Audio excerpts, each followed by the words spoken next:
I'm going to take a moment and answer the question that I often get asked. Why call it Indian law? Indian law is feels like an outdated term to many. However, it is the legally correct and most legally precise term. And that's because it traces back to the Constitution. So what is Indian law? Well, Indian law is shorthand for federal Indian law. It refers to the body of law that covers the relationship between Indian tribes, the United States, the several states, as well as other areas of concern that pertain to the position, rights, and interests of Indian tribes. Some terms of art in Indian law that are worth knowing. One, Indian itself. This is somebody that is legally recognized as an Indian under the United States Constitution or United States law. There are varying definitions of Indian throughout Title 25, some dependent on certain statutes, some dependent on certain treaties. So not all people who are legally Indian are Native American. Native American is a term often referring to ethnicity.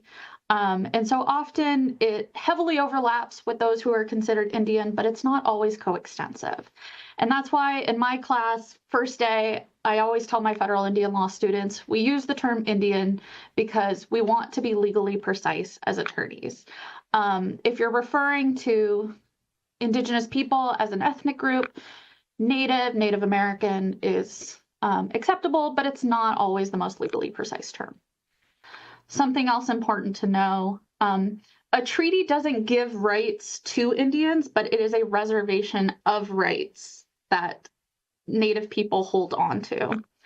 The Supreme Court stated this in United States versus Winans, and what that means is that Indian tribes retain all rights not expressly granted via treaty or abrogated by Congress. So the presumption is a maximum amount of rights until a treaty or federal statute says otherwise. Treaties additionally cover a variety of topics, including healthcare, education, hunting, fishing, commerce, land, government relationships. Jurisdiction is a big thing. So there's a lot that are covered under treaties, and a lot of what the federal government currently engages in with Indian tribes is often traceable to the treaties or treaty relationships.